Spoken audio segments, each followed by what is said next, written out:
You're listening to Choose FI Radio. The blueprint for financial independence lives here.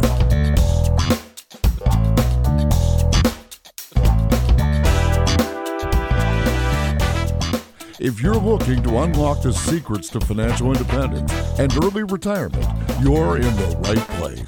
Stay tuned and join a community of like-minded people who are getting off the hamster wheel and taking control of their lives in the pursuit of financial independence. Choose FI, your home for financial independence online.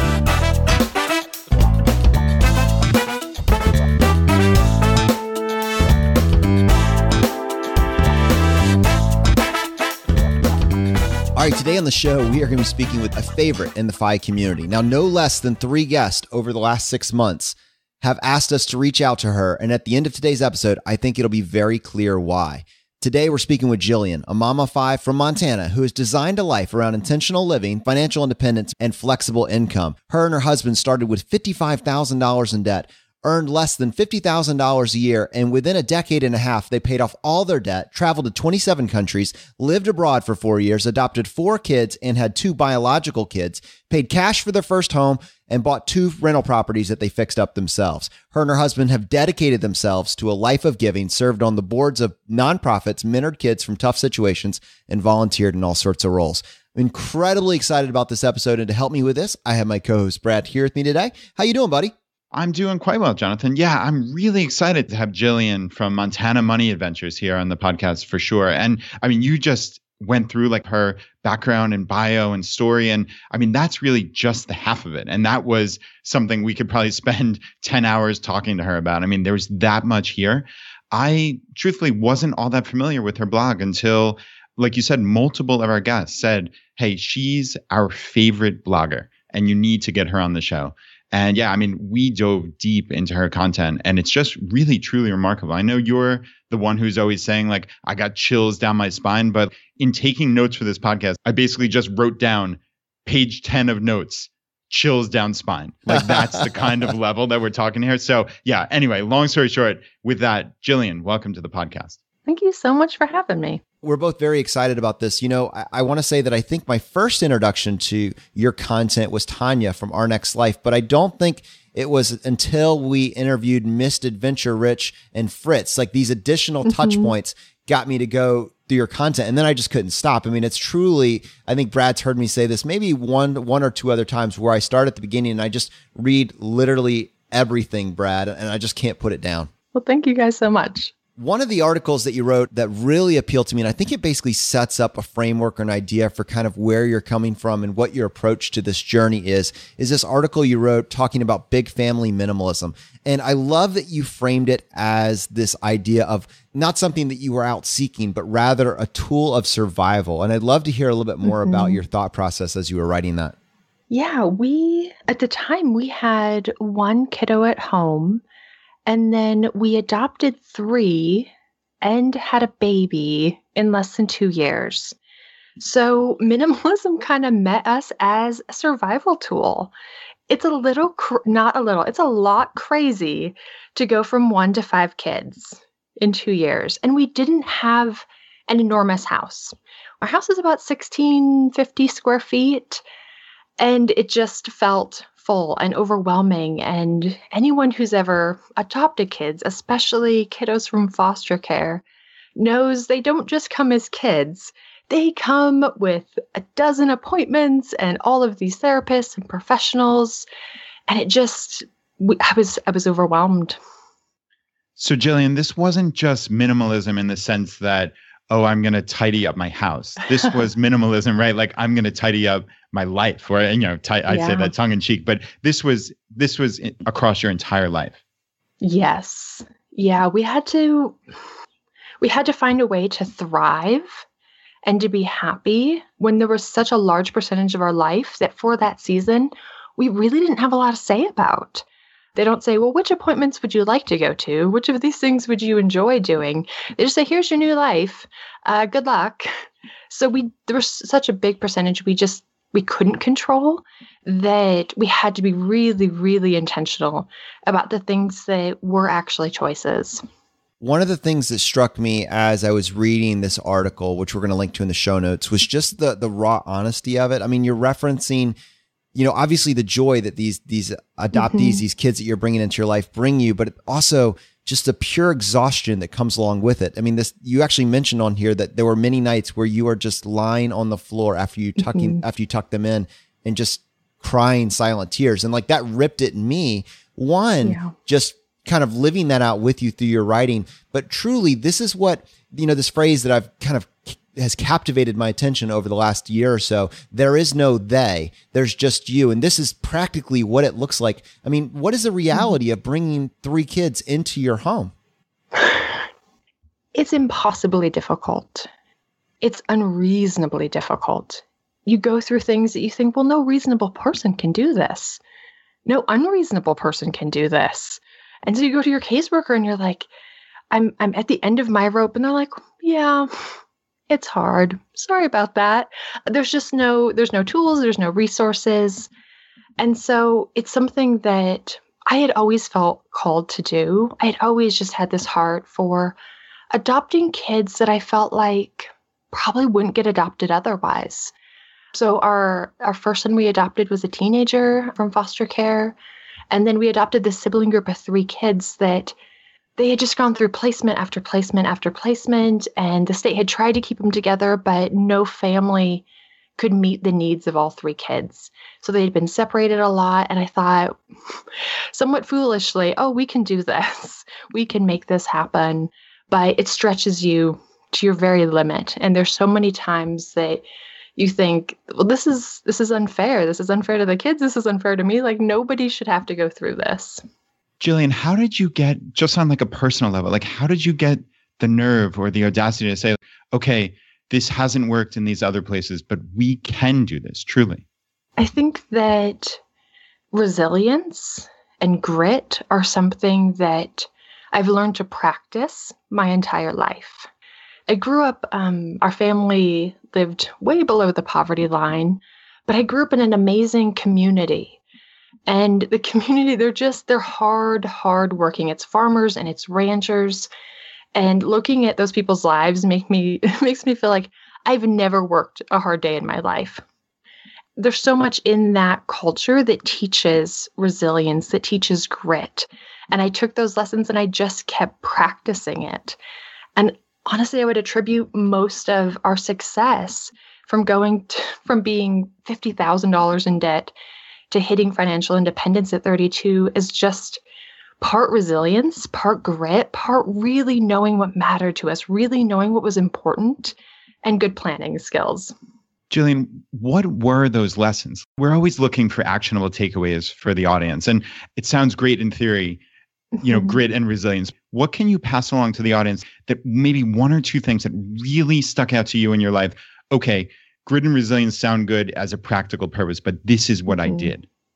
There's this idea that we have to cross-train our life. And it's essentially learning to do extremely difficult things in areas that are low risk. Learning to become deeply uncomfortable with things. Because we all experience fear and we all have these things that hold us back. But if we can learn to be extremely uncomfortable and full of fear, but not let that override our system, not let that determine our choices, we have a lot more power. So in high school, we had a high school basketball team with Mr. Lackner. Mr. Lackner had a grueling physical conditioning program to where you're going to cry and you're going to throw up. Like, this is just the reality at the end of every day. You're going to work really hard for 3 to 4 hours, and by the end you will cry or throw up. But there's something about that when you get to that point and you realize, yeah, I'm crying and I'm throwing up and I'm doing exactly the thing I need to do to get where I want to go. Often I think that we look at those things that are so difficult, that we're crying and throwing up, and think, I must be doing something wrong. Obviously, this isn't working. When no, that might be the exact thing you need to get where you're trying to go. And just learning to be comfortable in that kind of space and in that kind of uncomfortableness and pain, and not let it derail your plans. Jillian, I'm imagining like what this looks like. Brad and I both talk about over and over again how we've done, so many things to try to simplify our life. And in my mind, what you've done up to this point, describing bringing these kids into your world, you've almost invited chaos. There's a reality of what that actually looks like. And we talked about how minimalism for you was a tool to reclaim that. And I'm curious, like practically, what did that actually look like for you and your obviously growing very quickly family? Yes, I've always been a big believer of quitting things. Every December, we do a quit list before we plan out our new year. And it's part of just kind of our intentional living before we add a bunch of stuff. What are we going to quit? And this just took that kind of process to like level ninja, because we had to quit everything that wasn't essential. And it's down to crazy things. Like, I don't wash my hair every day. We had to get rid of most of the kids' toys because I couldn't pick up toys. I don't vacuum every day now. Like, we quit sports, we quit activities. We only kept the things that truly were so high value that we didn't feel like we could survive without them. And I think there's this tendency to just not really want to give stuff up if it's good enough. If it's good enough, there's an uncomfortableness of ending friendships, of ending volunteer commitments, of ending meetings, of getting rid of items that we like, but maybe aren't the most high value. So that having our family grow so rapidly gave us the motivation to make those more essential cuts. Jillian, what's the process on a real granular level of how you think through like, okay, this is something that stays or something that goes? Do you have like multiple points that you go through, or is it just like hey, this is almost like a hell yes or no type deal? I don't know. At the end of the year, we start from really Thanksgiving to New Year, we start thinking about what we really want to see happen in the coming year, what things are really important to us. And then we weigh that against the amount we're willing to sacrifice. Because if something is really important to us, it's almost like creating kind of an offering. Like, we're going to offer up the time and energy and the money from these other things to make that happen. So like I had a hot tub for years and I loved my hot tub, but it took a little bit of time, energy, and money.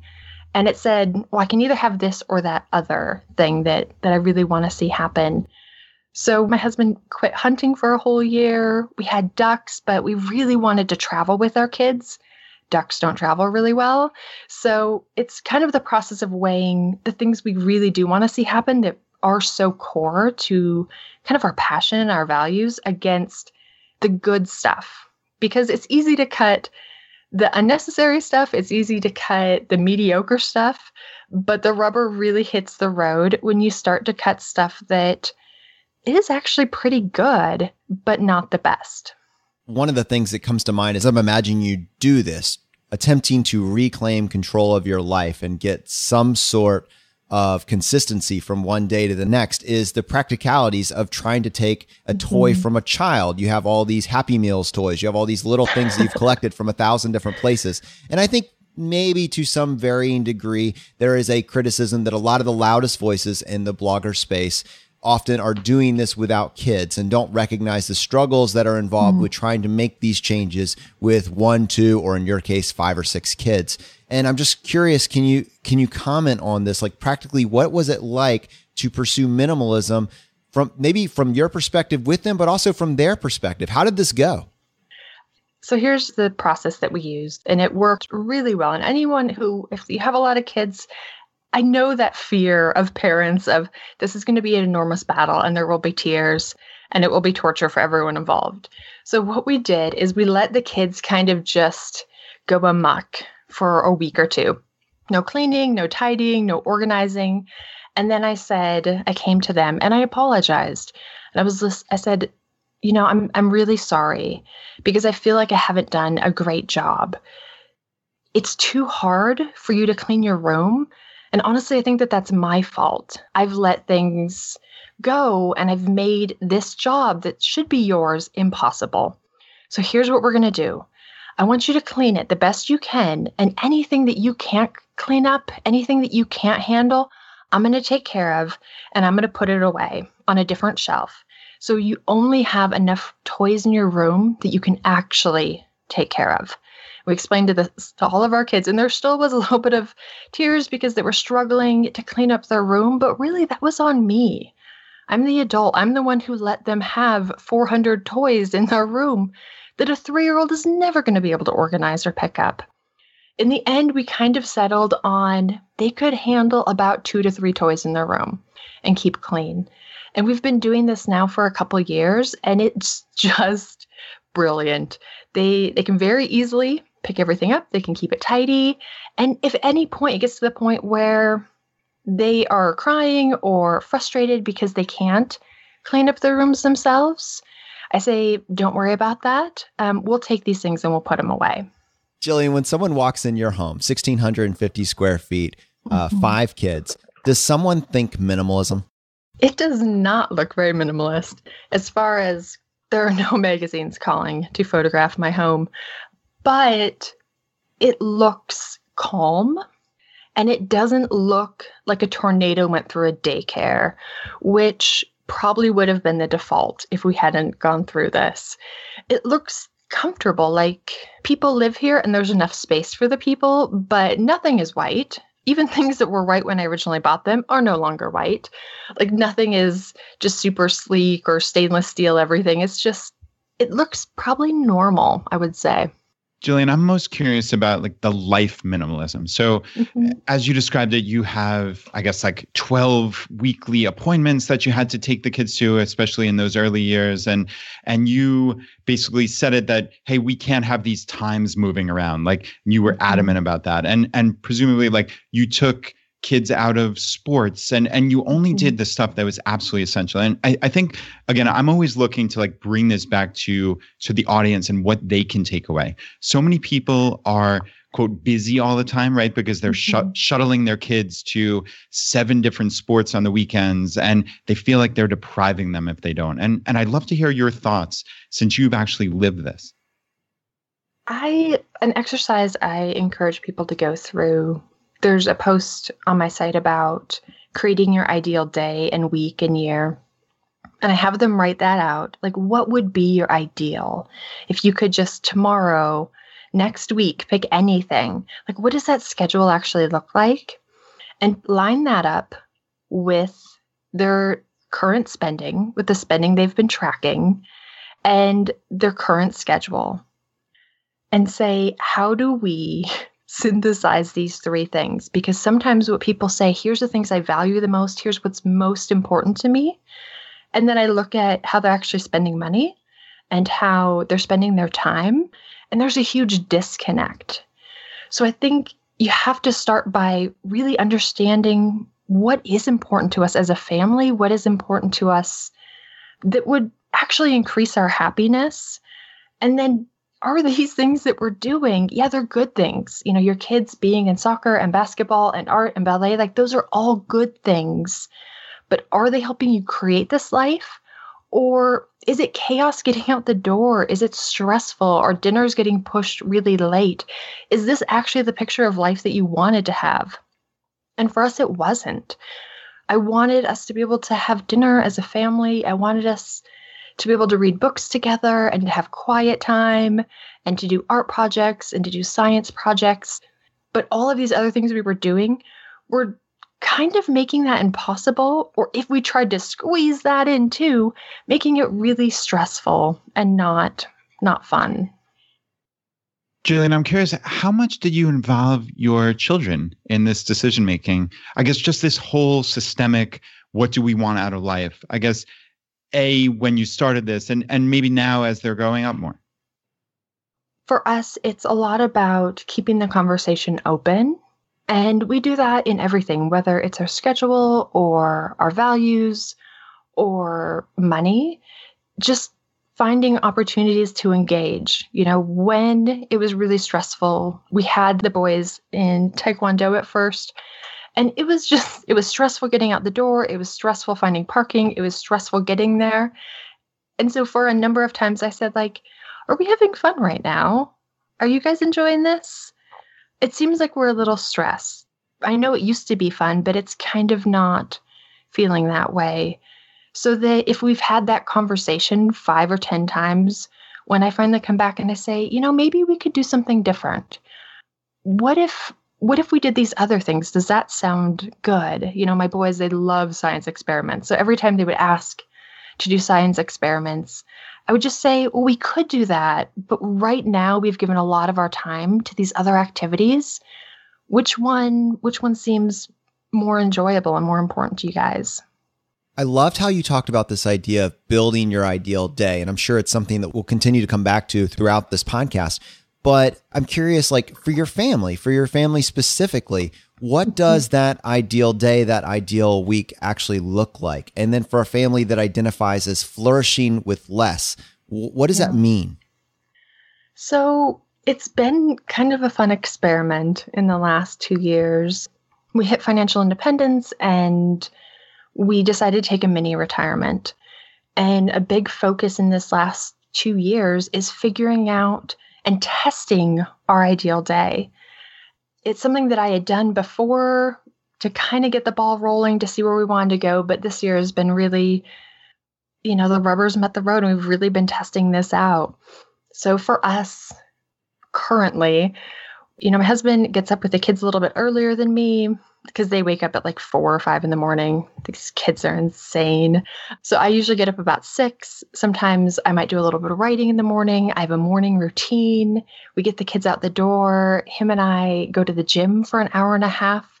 We usually go out to coffee afterwards and we talk for about an hour. We come home, we eat lunch. We put the baby down for a nap. We either work together on a project for an hour or 2, or he might take care of some laundry or run an errand. I might do a call with someone for an hour in the afternoon. The kids come home. We usually go outside and we play in the backyard and they jump on the trampoline and we do the swings. Me and my husband sit in chairs under our apple tree. We drink some coffee. We have raspberry bushes and a garden. So we kind of tinker around in that. And then we come in and make dinner. The kids do some reading and some coloring, and we get them in bed by 7. And then him and I have a little bit of quiet time before we either watch some TV or do some reading, and we're usually in bed by 9. One of the things that stood out to me in particular was, and honestly, it comes through in all of your content, as you continue to read one article and the next, the thread that ties all these together is this art of conversation. And it's almost like you've identified this as a lost skill set that people have traded in for more time with Netflix. And I'd be curious to hear you just talk about that for a little bit. How does good conversation become part of your daily life? Conversation and planning is something I really attribute to kind of the unexpected success we've had. Is that we've been married almost 16 years now, but we always carved out a lot of time just to talk about our life, like what we wanted it to look like, where we wanted to go, what are those big things that we really wanted to see happen. I mean, it's how we enjoy spending time together, is dreaming and planning and thinking about it and really practicing gratitude for where we are right now and where we've come from, but looking forward. You combine some spreadsheet geekiness in there, and that's really that's how we've always connected. And it's a great way for us. We've just transitioned that to connecting with our kids that way. What do you want to do and what's important and what do you enjoy, and practicing that gratitude and I guess the looking forward part as well. Jillian, what does that actually look like when you involve your kids in this? I think so many of us, especially my kids get home from school, I ask them how their day was, and I get a non-committal grunt, and that's kind of that. And I mean, they're wonderful kids. I mean, truly wonderful kids, but it's my own fault. I'm not asking the right questions. I'm not overtly doing this with a plan, which it sounds like you are. So I'd love to hear your advice to me and the millions of me's out there who probably aren't connecting with their kids on the level that you are. Well, first, it's difficult. I mean, it's difficult if we're working full-time jobs. It's difficult if we have all these other commitments. Honestly, our bandwidth and our attention and our emotional energy just gets drained by the end of the day. And we definitely have had seasons in our life where I just didn't feel like I had much to give to anybody by the end of the day, either because it was a hard day at work or life just felt kind of hard. One of the reasons that minimalism comes in is we're taking good things out to make space for better things. And one of those better things is just being able to have engaging, relaxed conversations. Very practically, like I don't use a cell phone. We don't really engage that much online. With whoever I'm with, I try to be present and I try to be engaged. And with my kids, it gets easier. My 10-year-old last night, it was kind of busy when we were getting the kids in bed. And he was like, Mom, I think I want to make videos. I think I want to do something on YouTube. And I was like, oh my gosh, this is a long conversation. So I said, okay, that's an awesome idea. How about this? I'm going to take care of this thing. You go and you write me a proposal. Write down all of the topics that you want to cover, what your channel would be about. Write down, a few ideas of videos you would do for each one. And then put together a little statement of why you think you should be able to do this. And as soon as I get the kids in bed, we're going to go over all that. It's that agency. I think that's something, Brad, that you've talked about with your kids in the past, but you're engaging them where they're at. That's incredibly powerful. And I'd love to almost go back just for a little bit and talk about financial independence. And, we kind of talked about minimalism for a little bit, but I think what was so fascinating is you have reached financial independence. And from my understanding, reading your blog, at no point in time did you make a 6-figure income on this 10, 15-year path to FI. No. I think it's just, all right. Can we talk a little bit about what your income level was as you pursued financial independence, and then go back and talk about this idea of the flashpoint? Our income level was not a lot. It was not a lot. So that first year that we were married, we were still in college. I think we brought in about $12,000. We had $50,000 in debt too. So it wasn't like an awesome start to this. My husband joined the Army in part to help pay that off. And he joined as, enlisted, like E2, which I think brings home like $1,000 a month plus housing.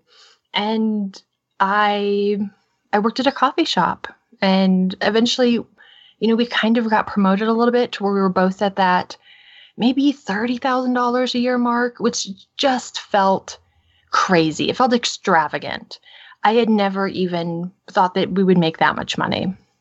But probably our peak combined income was right around that $50,000, $60,000 a year along this process. There were some years that he made a little bit more, but I stayed home. It wasn't impressive, but like everything in life, there's pros and cons to both sides of the equation. And you just kind of do the best you can with whatever you have.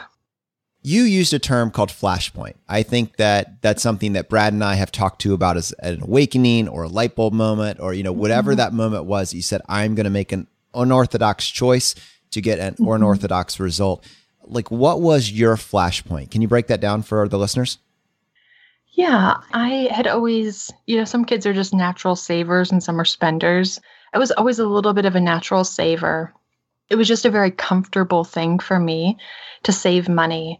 But then when I was probably about 12, my mom had remarried, and she'd been married for a few years, and it had just become an unfortunate situation.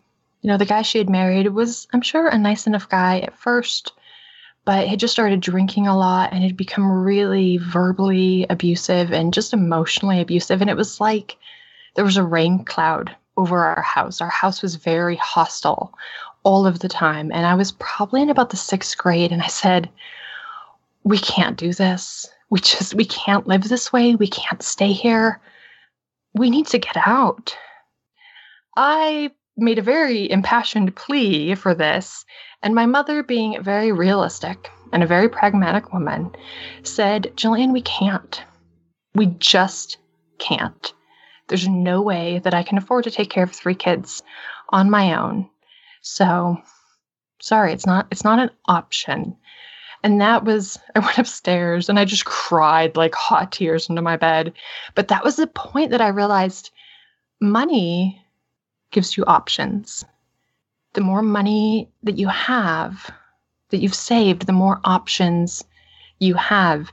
And I desperately wanted more options, and I wanted my life to look different. I didn't ever want to be in that position where I felt like I had to stay someplace I really didn't want to stay just because I didn't have any other option.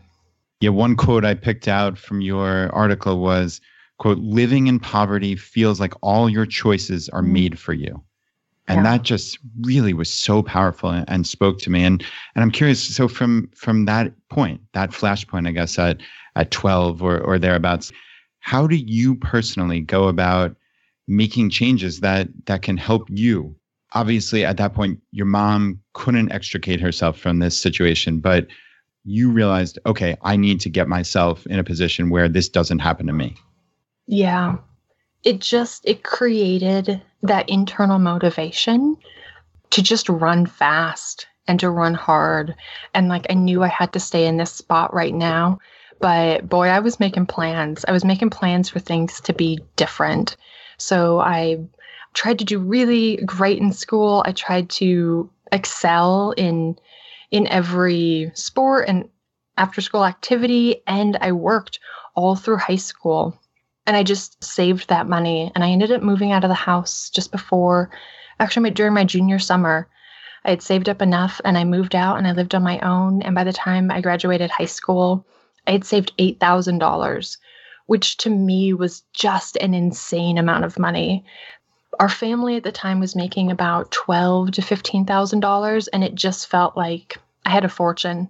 I had a fortune that was just going to fuel more opportunities and more choices going forward.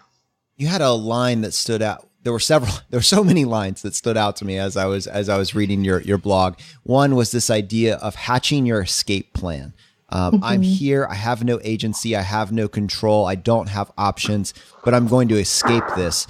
And the other that stood out to me was this realization, and it's almost a reflection looking back, that it took you decades to learn to be okay with looking poor in order to build wealth.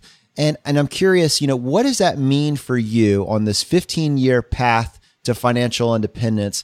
What levers did you pull to reach financial independence? If someone was going to get your highlight reel, like what was your game plan that you implemented to do this on a below the median income level in the United States anyways, to reach financial independence?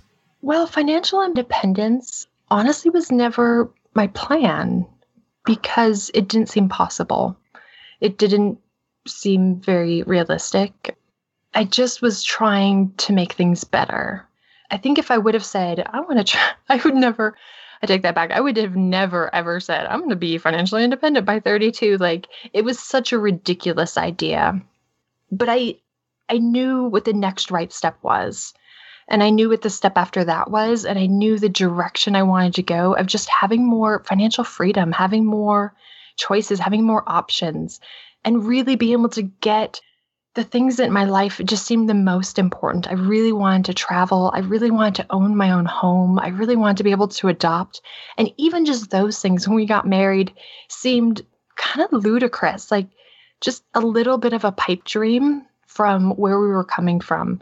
It took a long time, and I still kind of struggle with the idea of looking poor. Having a very large net worth helps a little bit, to be honest. Like, that has my back, where when I was 22 and 23 and we didn't have that, it was much harder to feel good about the criticism and just the stuff that we take from the critics. The more progress you make, the easier it gets. And that's always what I try to encourage people on my site is it gets easier. It starts so difficult. It's so hard at the beginning for not really the math and not really even the practical steps. I think a lot of it for us is the internal stuff, not really knowing where we want to go, not having the courage to chase those things down, being really concerned about not fitting in and being different is so hard at the beginning. 15, 16 years in, I've gotten pretty comfortable with that stuff. So Jillian, I love this story, and I love how you've taken this power back in your life, and it's made you just so much stronger in every level. But it wasn't just this upward trajectory from 12 to now. As I understand it, there was a point where you and your husband were $50,000+ in debt. And I'm curious how that happened, especially like when you had that flashpoint at 12 and said, okay, I'm going to do everything quote unquote right. How did you get into that debt? And then how did you decide, okay, we need to really get ourselves out of this as quickly as possible? So my husband, my lovely, darling husband, helped out with bringing some of that debt into our marriage. He had about $35,000 in student loans when we got married and about $10,000 in credit card, maybe $12,000 in credit card debt. You know, I had talked about pros and cons of each situation. He had grown up in a really comfortable middle-class lifestyle. There's a lot of pros to that. One of the cons is that when he went to college, he really tried to continue that comfortable middle-class lifestyle as a broke college student and had just come into all this debt. So we got married and we knew, okay, I just hated debt. I just hated it so much. So we set up a plan to attack that as quick as possible. We actually moved into a camper, a really ugly, unfortunate camper, but we moved in there because it was going to save us like $150 a month. And I always like to encourage people because sometimes we can see the downside of something, but we rarely are able to see the potential upside. And while that sounds like a hard decision to make to move into a camper, it was actually amazing. Like, it was hard to look so poor. It was hard because it was a little bit embarrassing, but it was amazing as a young married couple. We had just enough space for what we needed and no space for anything we didn't. We didn't have yard work. We didn't spend weekends fixing things. It made that first year of marriage really awesome. So we kind of hatched a plan to take care of his debt. And I actually didn't know about my debt. In high school, I had ended up in the hospital for a while.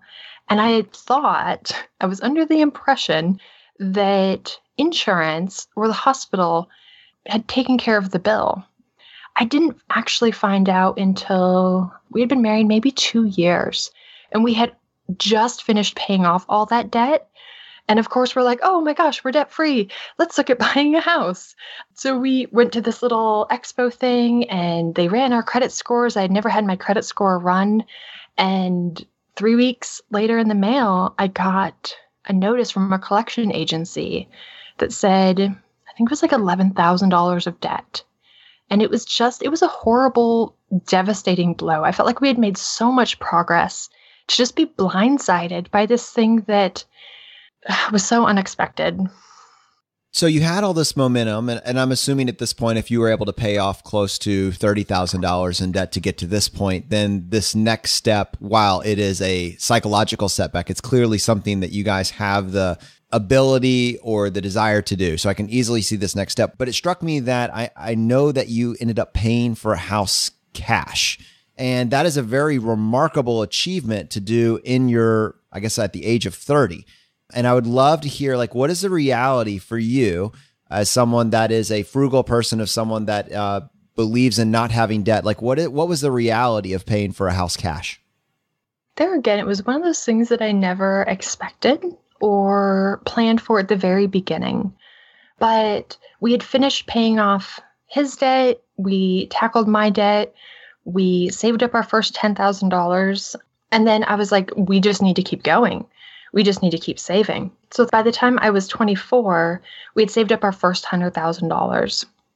And that was just, felt like, man, it was such a huge accomplishment. It felt like such an enormous amount of financial freedom. I mean, I had never imagined, like, just that amount of money felt incredible. And we kind of went all in on the stock market. And one of the points in our story is I never postponed life. I never said, because there again, I didn't really think we would hit financial independence. So it wasn't like I was like, well, let's just keep our head down and do this thing for 10 years and knock it out and we'll get there. Because I didn't actually think that was possible. So along the way, it helped us be really intentional of, let's do the things that matter to us right now. So we moved overseas. We ended up traveling almost constantly for 4 years. We got to see so much of Europe and beyond. And then that money grew. Saving that first $100,000, man, I have a post on my site of like why that was so difficult, how we did it, but why it was so difficult. the math makes it look easy. The math makes it seem, well, that's not hard at all. But we made a lot of choices that other people simply didn't want to make. And I think most times the path to success is filled with choices that other people said, nah, I'm okay. Nah, I don't really care. Cool for you. I'll pass. So it was a married couple. We lived in DC, high cost of living. We had one kid and then two. We had a roommate for 3 years. That choice alone gave us $25,000 of those dollars. We lived on one income. Like I said, we both made about 30. So we lived on Adam's salary and we saved all of mine, which was about 25, 30 over 4 years. So that kind of helped us get to that first 100,000. Just those two choices. But when we came back, here again, choices that other people probably wouldn't want to make. We had about $250,000 between index funds and our Roth IRA. And we started looking at houses. Like at some point in Europe, I said, I really want to pay cash for a house. Like we had grown our net worth to like 150, 200 at that point, and it just started to click like, oh, this might be possible. So I knew that I wanted to do that. And we came back and we started looking at houses, and it was the perfect time in that the housing market was really low. And there, again, it's one of those things that luck often comes to those who were prepared. A lot of people, if they had been prepared, maybe could have taken advantage of this. But for most people, it was a really unfortunate circumstance. And we could have bought, it would have been super reasonable to buy a $100,000 house, a $150,000 house. I think anyone would have said, well, that's a great life choice there. You've saved $150,000 or you've saved $250 and you spend $150. That's obviously a good life choice. And it would have been a good choice, but it wouldn't have been the best choice for us, knowing all of the other big things that we wanted to do. So we bought a really, really ugly, a really sad $50,000 house. And we had never owned before we bought this house. We had always rented. So we didn't have any maintenance skills. We had no repair skills. And I just held my husband's hand and I was like, we'll watch YouTube videos. We'll figure it out. Somehow there was no like Chip and Joanna Gaines standing there saying, yes, we'll make this beautiful. It was just us who had no tools and knew exactly nothing about construction. I mean, that's, again, another one of these situations where you just have this audacity about life. And I mean that in the most positive way possible, Jillian. I mean, literally the most positive way I could possibly express. How do you get the nerve? I guess maybe I'm just too scared in life. I think I'm realizing that in this hour conversation that I don't make those leaps. That would scare the heck out of me. I know reading your article about this, there was black mold all across this house. Like your family and friends must have thought you were crazy. Yeah. How do you get the nerve? And what do your family and friends think? I guess as a total separate side question, what do they think about this house and your lifestyle, I guess? Nobody was excited about the house. And not that I blame them. It looked like a disaster. I saw the potential, but they did not. And I was even Skyping with my mom, and I heard my stepdad in the background go, does she try to find the ugliest houses? Like, is this... what is going on? No, they didn't really see it. But there again, that's one of the things I've had to learn over the years to be really comfortable with, is that not everybody is going to understand every decision, and not everybody's going to support every decision. Even with adopting, there were a number of people who said, why are you doing this? Why are you putting yourself through this? Why don't you just have biological kids? Like, that's the dream. That would be easier. And they're absolutely right. It would have been easier, but that just wasn't what was really true to us. That wasn't what we wanted at the end of our life, to look back and be like, well, we did the easy thing. We took the super comfortable path. But to you, Brad, I think there are a lot of ways that we can test this and push this and just learn to be super uncomfortable and learn to be scared and just do things anyway.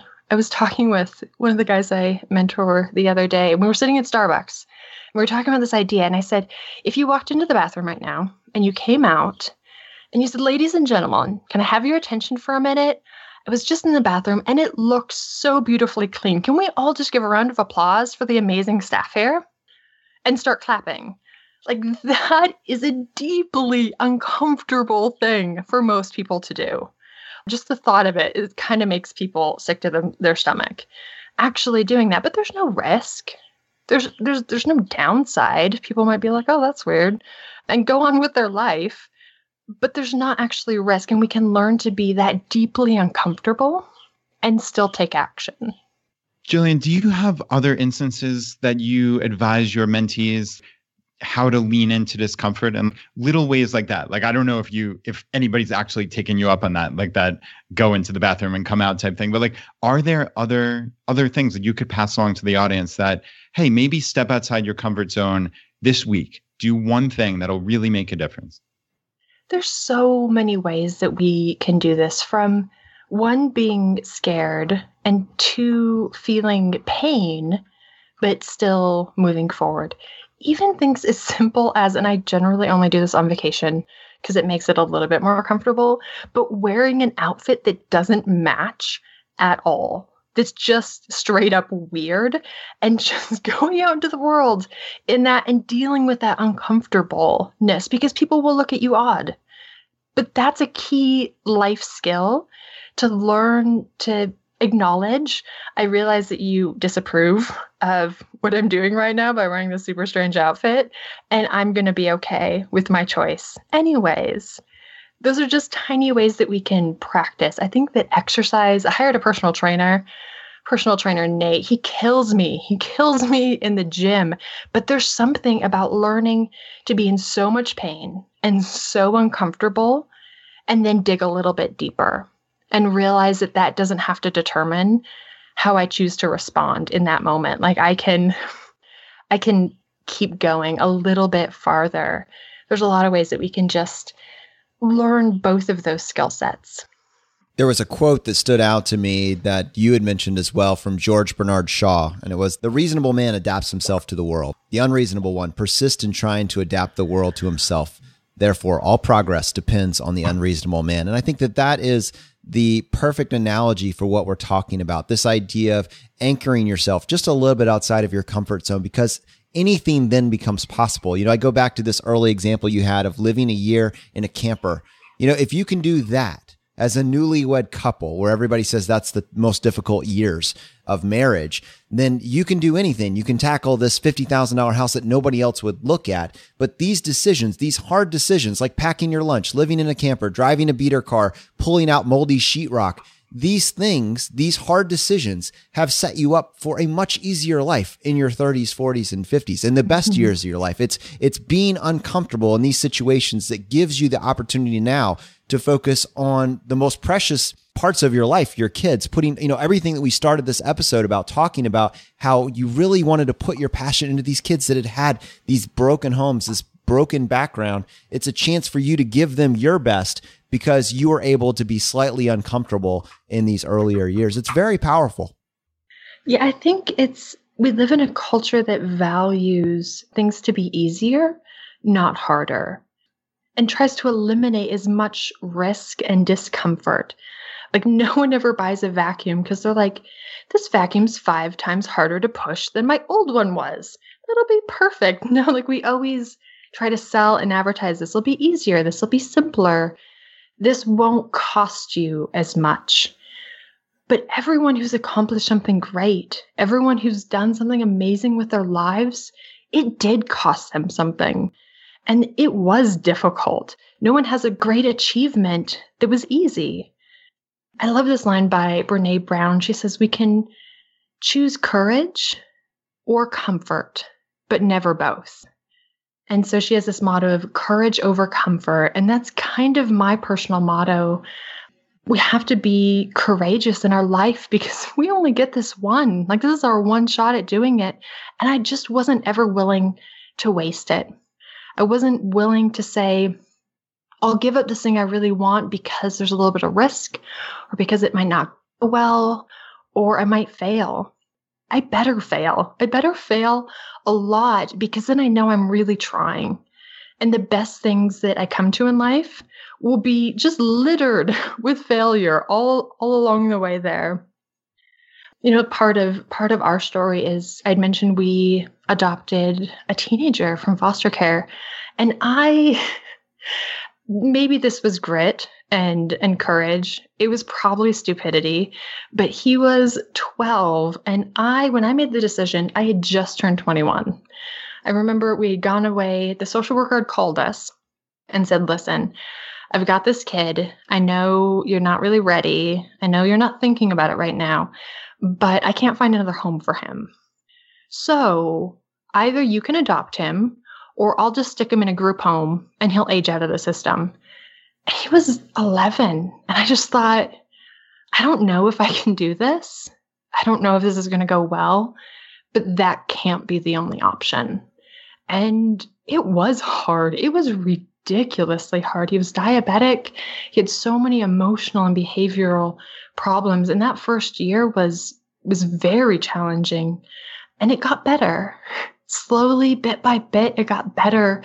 And he grew up and he graduated high school and he was getting ready to apply for college. And then one day my husband drove to my work and he said, you need to leave early. I looked at my boss and I was like, okay. And I went and checked out. And as soon as we got in the car, Adam let me know that Micah had been found dead in his apartment. And he was 20 years old, and it just devastated me. But I really believe that we can't waste good. All of the good that we put into things, and this is whether you're trying to pay off debt, whether you're building a family, whether you're trying to build a business. Sometimes we can look at the failures and say, well, then all of that was wasted. I don't think any of the good things that we put in the world and build are wasted. We get to keep all of the good things, even if the ending isn't the one we had hoped for.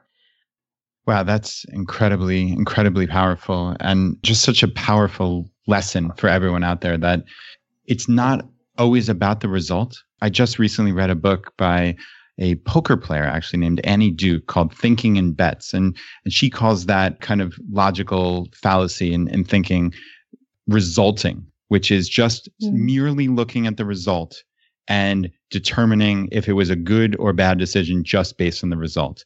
She says that's completely a false way to look at it. That, like you said, you don't have to waste good.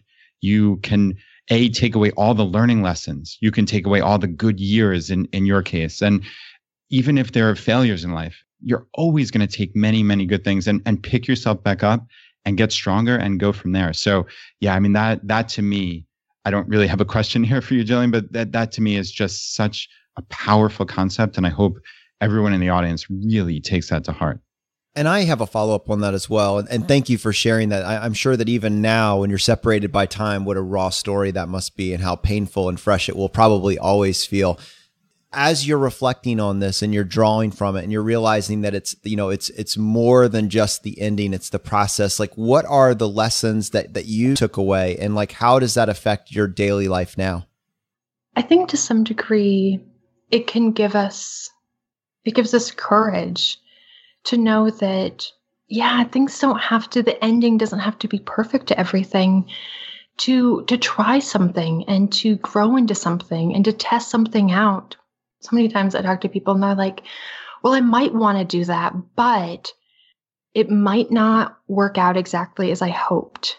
They want to, even to be honest, even a lot of people, once they hit that FI number, they're scared. They're scared to leave. They're scared to transition. They're scared of what life might look like after that. And what if this happens? And what if that happens? And what if this other thing over here happens?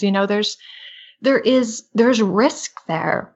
And it's okay to walk forward, not having all of the answers, and there being risk.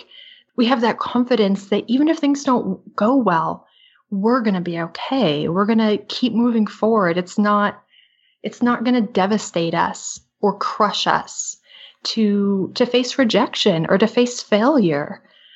My husband worked at probation and parole for a while with people who were felons and trying to rehabilitate their lives.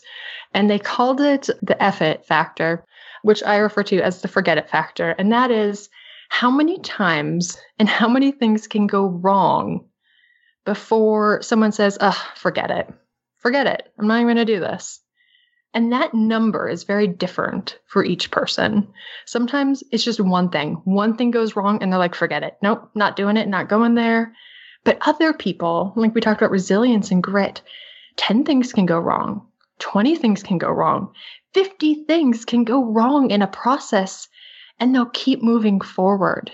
And those are the people who become really successful, whether they're former felons or whether they're entrepreneurs or whether they're pursuing, a custom-built life.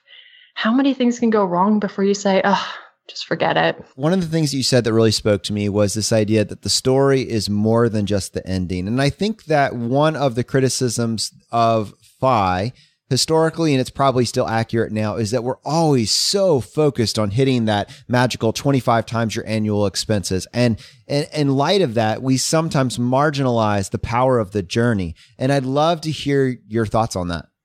I guess because I didn't really have that, we're going to hit this number really soon. It took a long time before we really got there.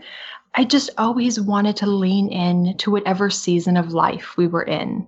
And that was really important. I mean, there's things you can do in your 20s you can't really do in your 30s or in your 40s or your 50s. Like, I always push back against this idea of push the best of our life to the end of our life.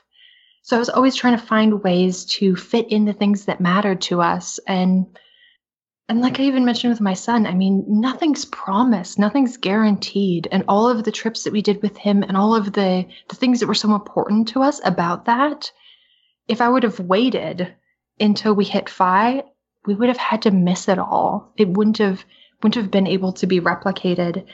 So I think it's important to avoid this mentality of we're just going to put our heads down and we're going to push through and we're going to bide time until we hit this magic number, and then everything in our life will change. It'll be better and we'll figure it out when we get there. I almost never see that actually work out well in real life, because my husband was in the military. Almost all of our friends have retired in their 40s. Like, this is a very normal part of our social circle. And it's a hot mess. It's just kind of a disaster every single time. Now, especially if it was the man in the military, they would never say that. Partly because they've probably done 3 or 4 deployments in the Middle East, and they are not about to complain about having to figure out what to do around the house. But if you ask their wives, their wives will tell a very different story about how difficult this transition is. I think especially in the military, because you're so focused on the job at hand, you're so focused on just getting stuff done right now, that you don't take the time to look up and say, what do we really want to do with our lives? What really does matter? What kind of impact do we want to make? How do we enjoy spending our time? How do we structure our life so that it's meaningful and fulfilling and enjoyable and challenging? All of those things don't necessarily, I wouldn't even say necessarily, they don't magically happen when you hit this FI number. It's something you have to be growing and cultivating the entire time. Jillian, you adopted a child at 21. You seemingly had these plans for your life at such an early age. And I'm curious, where did that come from? Like, did you yourself sit down and have this reflection on what I want my life to look like at 18, 19? Like, when did this happen? I would say actually started much earlier. Like, a lot of my initial dreams, a lot of my initial goals started when I was 10, 11, 12. I bought my very first travel book, and for years I read it. It was years outdated, but I read it and I highlighted it and I thought about what this would be, and didn't really know it at the time, but I think that intentional kind of casting a vision for your life was really important in getting, we ended up moving to Europe. We ended up so far exceeding that expectation. I had started when I was probably 8. I'm obsessed with residential architecture. Like, I'm so passionate about it. I've probably toured 100 different historic homes, and I super geek out over this. But I started sketching design ideas and architecture ideas when I was like 8 or 9, because I just loved it so much. And I always knew, like, if I could figure out a way to do this, I absolutely want that in my life. It didn't seem possible. I had no idea. And I think that's a struggle that so many of us have. There's things we want, but then we quickly dismiss it because we can't, at the very beginning, we cannot see a logical plan to get us there. And it was something I definitely struggled with, but instead I just did the next right step. I just made the next right step, and keeping those long-term goals and dreams like hidden in my heart while I'm making progress. The planning that you're talking about, this is an art form. This has to be very intentional. In fact, even doing this, like we talked about the power of having conversations. We talked about the power of really living life with intention. There's a reason that not everybody does this. It can be somewhat uncomfortable just to get out of the easy choice, which might be watching 5 hours of TV each night once you get home from work and you're just decompressing. I mean, it's something that will definitely make you happier without fail across the board. When you spend more time doing this, you're going to be a happier, more fulfilled person, but it's not an easy choice to do that. And what I love about this particular conversation is I know that it's not just all talk. You have also gone to great lengths to lower the barrier so that people can start to build this more intentional lifestyle by building different types of worksheets to start these conversations, to build different worksheets to create this idea flow of designing this future. And I know that it's something you actually give to people for free that are on your email list. If you go to montanamoneyadventures.com, you go to the homepage and you get on your list. I know for a fact that you get all of these worksheets at one time so that you can kind of riff through them. And I love it. I think if you're trying to find a way to talk to your spouse or your partner and have these more meaningful conversations, this is the perfect place to start. And for our audience, I encourage you to go do that. But some people are going to want to connect with you directly. What's the best way for someone to connect with you? My email list is actually, it's kind of my inner circle, and it's definitely the easiest way to keep in touch with me.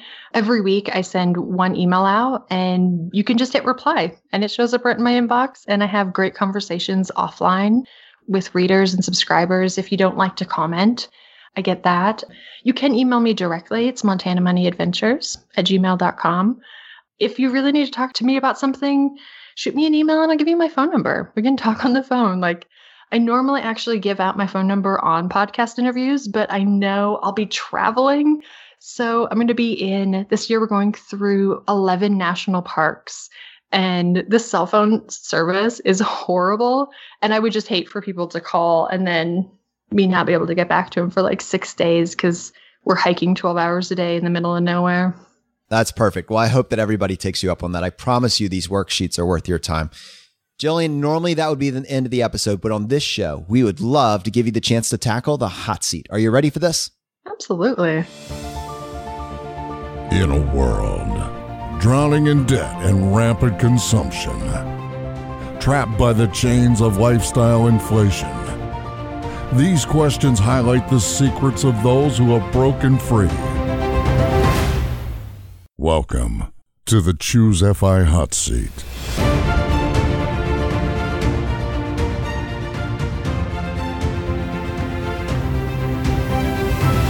All right, Jillian, question number 1, your favorite blog that's not your own.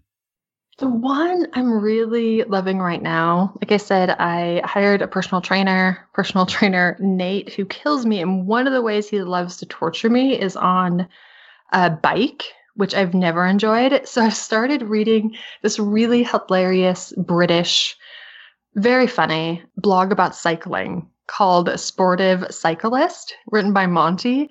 And it makes the torture that Nate puts me through bearable, because I just imagine that I'm like cycling through the British countryside with Monty, and he's telling funny jokes, and we're about to go get a cup of tea, and it helps power me through. I was gonna say, if you're reading this while you're on that bike, then I would suspect that Nate still has some room to push you. No, I am not. I am fighting for my life. I've literally gotten off the bike and collapsed on the floor and went into the bathroom and thrown up. And then he was like, "Okay, you done? Ready for the next thing?" No mercy. And I'm like, "Yes, Nate. Yes, I'm obviously ready." All right, Nate. Well done. Question number 2, your favorite article of all time. Now, this can be one that you wrote or somebody else's. If I can go with a book, I read a lot of books. And kind of tying into this conversation, I love the book Essentialism. I think that as we're going towards, this financial independence and growing our financial freedom, being more essential in all of the areas of our life, just it makes it faster and it makes it better. And we know what the heck to do once we get there. Yeah, that's a great book. And another one I recommend, which I'm sure you've read, Jillian, is The One Thing by Keller. And yeah, that's an absolutely wonderful book. So for everyone out there in the audience, those are two great books on a very similar topic. All right, question number 3, your favorite life hack. So my favorite life hack, and it's something that I've been trying to grow into and diversify, but just the art of practicing generosity. I think we can really get tied up in this idea that generosity is just giving money, which I was actually good at that. I was good at just giving money. But over the last few years, I've really been trying to practice it on a daily basis. So one of the things that I love to do whenever I talk to people or I meet people, at the end of the conversation, I try to make sure I remember to ask, what's the most important thing that they're working on? And is there any way that I can help? Because I think there's something really powerful when you know the thing that's the most important to somebody. And oftentimes we can help in small ways, but if you can move the needle just a little bit on someone else's most important goal and dream, it's so meaningful for both people. So just practicing that art of generosity in my words and in my encouragement, being more intentional about sharing those things. All right, question number 4, your biggest financial mistake. I was too scared to start investing, and I just waited too long. I was intimidated, and it seemed overwhelming, and it seemed risky, and I should have started in high school. I should have started when I was younger, but I put it off till literally like the latest possible point that it made sense. I think we probably had $20,000 or $30,000 in cash before I was like, okay, we have to figure this out. And of course, the first time we went out and tried, we totally messed it up. We ended up getting like an IRA in a savings bond, which is a disastrous thing, to do if you're like 22 years old. But there again, sometimes you don't have to, it doesn't have to be perfect. You just have to get started and you have to make some steps. So I do regret just being scared for too long. Yeah, taking action is such a crucial aspect of just moving forward in anything. Otherwise, you could sit and be paralyzed from fear. So yeah, I mean, was that a big mistake at the time? Yeah, sure. But in the grand scheme of things, it really doesn't seem to have hampered you too much. So certainly good on you there. All right, question number 5, the advice you would give your younger self. Like I've mentioned, I didn't really dream probably big enough. Every little tiny dream I had, we've ended up like crushing times 10. And I wouldn't, knowing myself back then, I probably wouldn't even suggest to dream bigger because that would have been too big of a leap. But to have a backup plan, to have the B plan be the dream plan. Like, yeah, go with your A plan, make it reasonable, make it small, but at least create a backup plan that accounts for the fact that you might get a couple lucky breaks along the way, that accounts for the fact that things might happen that you just don't see a way that they're going to happen yet. You don't see how it's going to be possible, but to at least plan as a B plan for things to be a little bit bigger. I love that. And we do have a bonus question for you. We spend a lot of time, in fact, even on this show, talking about things that you didn't buy, things that basically, controlling your expenses and not constantly buying the next little thing that comes on your radar. But the reality is all of us do make purchases of value to us, and it's unique to us as individuals. And we're curious, what is the item that you purchased over the last year that held the most value for you personally? Yeah, because we have been really working towards minimalism as far as our stuff. I'm definitely happier seeing stuff go out the door than in the door. Like, it still brings me a lot of joy when we go unload stuff at the Salvation Army. But over this last year, I've really loved hiring a personal trainer. That's been awesome. We bought a punch card to a local hot springs. And we try to make a point for just me and Adam to go there once or twice a month and hang out. And there again, it's a time for us to have these deeper, more meaningful conversations and to plan and to dream and to practice gratitude. We've done some weekends away without the kiddos, which has been amazing, at a resort. Like, all of those things have just been a delightful way to spend some money. Awesome. Jillian, thank you so much for coming on the show. This has been a blast. Yeah, thank you guys for having me. Brad, this, in my mind, might be the most powerful episode that we have done to date for so many different reasons. But I think that this was all about the journey. I mean, no one has brought all these concepts together as cleanly. You know, while the story may be chaotic and like the individual things that she had to deal with are so real, almost beyond belief for many of us, the way it comes together to show that it's not about the destination, it's about the journey. I don't think that anybody has been able to bring that together like she did. Yeah, I agree completely. I'm very rarely at like a complete loss for words, but I think I am here. Like there's almost like too much to take in. I need to listen to this a couple of times. I'm just blown away by, like she said, the grit and the resilience. And like I mentioned a couple of times, almost like that audacity that she had to just build this life when who would adopt a kid at 21 years old? Most people at 21 are in college or are doing who knows what. That is just a remarkable thing in and of itself. And then to design this life, to not care what anybody else around them thinks, it really is an amazing story. And wow, I'm blown away and just really cannot thank Jillian enough for coming on. To our audience, the one thing that you need to do this week to take action is get on her email list. You need to see these worksheets. I promise you, this is not something that's just cobbled together and put together with real no intention. These are value adds to your life. So I would love for the tens of thousands of people that are listening to this, for your one thing this week, go get on her list, get access to those worksheets. You will not regret it. And if you're enjoying the show, if you got value from today's episodes, if you've been getting value from the episodes up to this point, just take a second, press the subscribe button on the platform you're listening to this on. It just lets the providers know that you're getting value from the show and you want to be here when we produce additional episodes. If you want to support us in what we're doing here at Choose FI, here are 4 easy ways.